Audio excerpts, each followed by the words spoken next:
Salut tout le monde! Donc, voici un petit tutoriel sur comment utiliser Caravella. Donc, Caravella, c'est l'outil qu'on va utiliser pour faire l'assurance qualité de nos cours entre nous-mêmes, les conceptrices et puis les programmeurs. Donc, c'est quand même assez simple. La première fois que vous allez venir sur le site, c'est caravellahq.com. Vous pouvez cliquer sur Login. Et puis, si vous n'avez pas de compte, vous avez simplement à cliquer ici, Click here to register, afin de vous créer un compte. Donc, moi, j'ai déjà un compte, donc je vais rentrer dans mon compte Caravella. Donc, vous pouvez voir que je m'en suis déjà servi dans d'autres cours. Donc, quand vous allez commencer la révision d'un cours qui a été mis en ligne, vous avez simplement à créer un nouveau tracker. Dans le fond, c'est pour un nouveau cours. Donc, on peut cliquer sur Create a new bug tracker.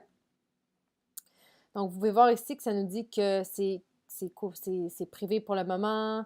Si on veut inviter d'autres usagers, donc, en fait, on va inviter les programmeurs. On clique sur le lien suivant et on leur envoie. Et puis, on peut décider là, des paramètres de notre tracker en cliquant ici. Donc, on clique sur Settings et on peut donner un nom. Moi, je suggère tout simplement de mettre le nom du cours. Donc, par exemple, moi, je vais m'en servir pour un cours qui se nomme le cercle.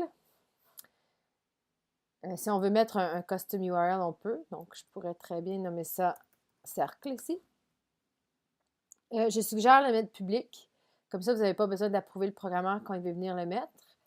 Et de donner un accès de worker au programmeur. Comme ça, quand il va venir dans Caravella, lui aussi va pouvoir mettre à jour le dossier. Et voilà. Donc, quand c'est fini, on peut cliquer sur sauvegarder. Et c'est mis à jour. Donc, si vous revenez à My Trackers, vous pouvez cliquer sur celui que vous recherchez, donc le cercle. Vous pouvez voir que les systèmes ont été mis à jour ici. Donc, maintenant, voici le lien que vous pouvez envoyer à votre programmeur lorsque vous avez terminé votre révision. Donc, il s'agit de faire un petit copier-coller. Et voilà. Donc, ici, vous pouvez voir les nouveaux bugs, ceux qui sont en progrès, ceux qui sont en attente et ceux qui sont fermés. Donc, c'est quand même un processus assez simple. Donc, quand vous allez commencer la révision, vous allez cliquer sur Report a new bug. Et puis, vous allez entrer vos informations. Donc, on peut dire page introduction. Je ne sais pas, par exemple, il manque un lien vers, ainsi de suite. Un tag, ça peut être bien, dans le fond, pour identifier c'est dans quelle leçon ou c'est quoi la thématique pour aider le programmeur à se retrouver. Donc, on pourrait mettre leçon 1.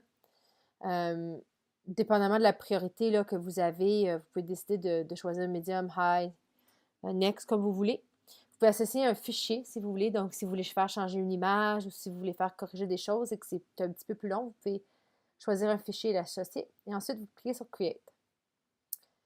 Et voilà. Donc, ceci a été créé. Donc, quand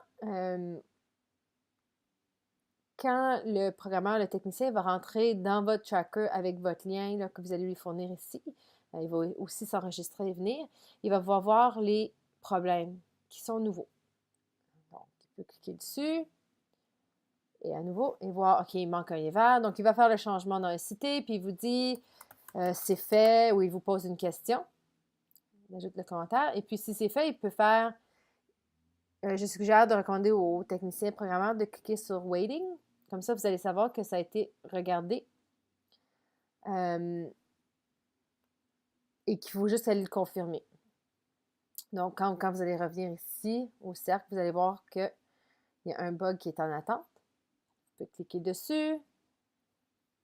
Allez voir, ah, c'est fait, OK, je suis allée voir, c'est parfait, et le fermer.